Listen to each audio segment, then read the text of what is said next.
This is Stanley Boot. Stanley lived with his mother in a small cottage on the outskirts of a small village. Stanley was a bright young man who could make something of his life. If only he could work out what that something was. Stanley was a dreamer, which meant that he could imagine himself doing all kinds of work, but never could get around to doing any of it. Stanley had one main passion, and that was reading books. He could spend all day sitting at the table, stuck inside some adventure story or other. His eyes would glaze over as his mind took him into each story, and he became the heroic character, fighting battles and rescuing young ladies. One day, however, he was shocked out of a particularly exciting daydream by his mother's angry voice. "Stanley Boot, I've had enough of you and your daydreams. Get out there and find a job." Stanley knew it was best to do what Mother said, so he shrugged on his coat and went out to look for a job. Now, where do men go to find work? I know, there are usually a lot of men in the village inn. I'll try there.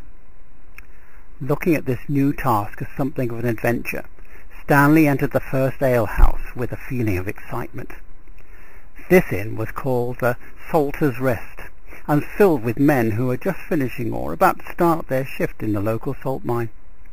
Our young adventurer purchased a small lemonade from the bar and edged up to a group of men listening to a tale being spun by a white-faced old miner. It appeared that this old fellow had been a salt miner man and boy, but gave up the work, vowing never to return after one night of terror. His wide-eyed and hushed audience listened as he recalled one evening as he and his mates were returning to the surface. He had to go back to pick up a forgotten shovel, only to find it missing. And without notice of time passing, he searched for it until suddenly all the lights in the tunnel dimmed and then died. He was left in a pitch-black darkness and soon lost his way trying to return to his mates. The man went on to describe what happened next, but this would be too terrifying to relate now. Enough to say that the man finished his tale, and the next day they opened the mine doors to discover me shivering and mumbling, with me once jet black hair completely white.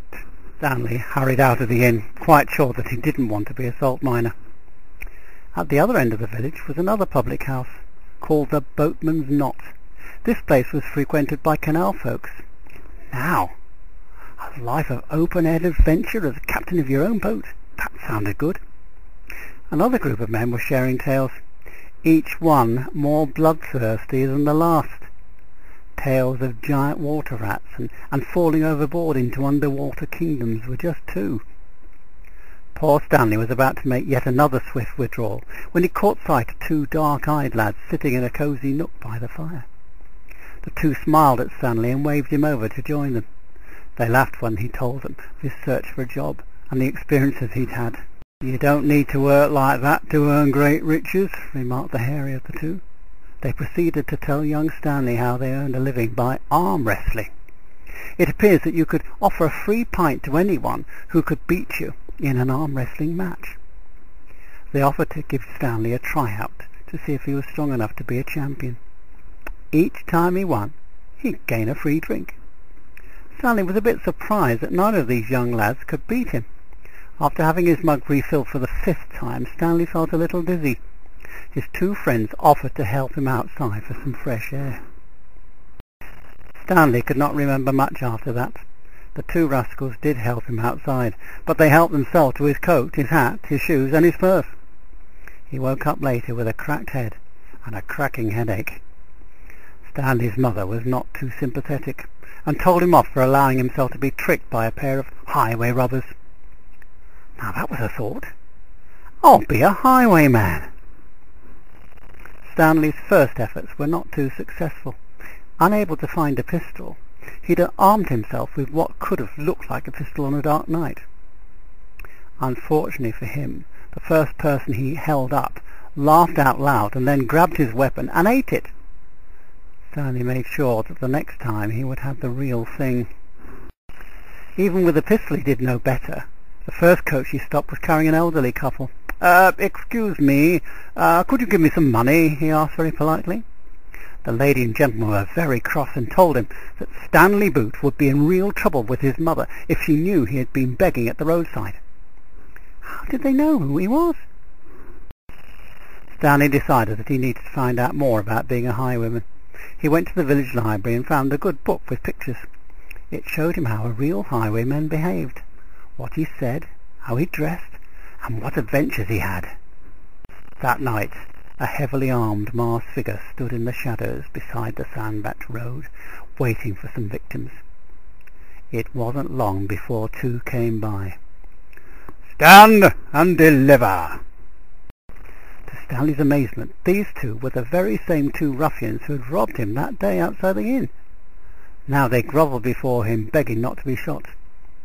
Another surprise awaited Stanley. The two were carrying the fruits of a month's robberies in the area.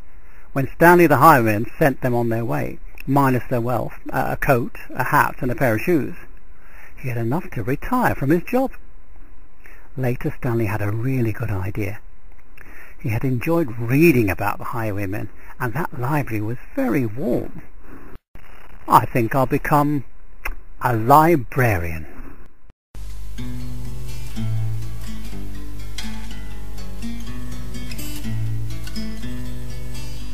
On Hounslow Heath as I rode o'er, I spied a lawyer going before. "Kind sir," says I, "aren't you afraid of Turpin, that mischievous blade? Oh, red Turpin hero, oh, red Turpin, oh."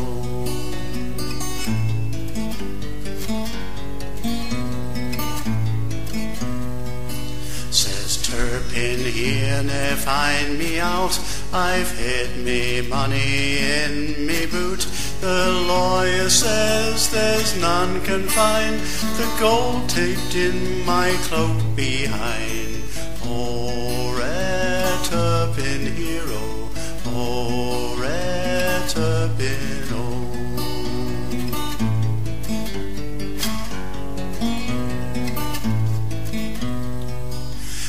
They rode by the powder mill, Turpin commands him to stand still. "Kind sir, your cloak I must cut off, my mare she needs a saddle cloth." Oh, red Turpin hero, oh, red Turpin, oh.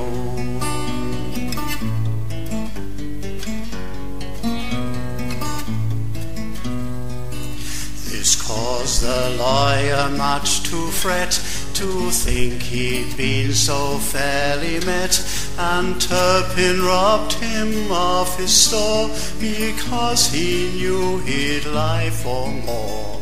Oh, red Turpin hero, oh, red Turpin.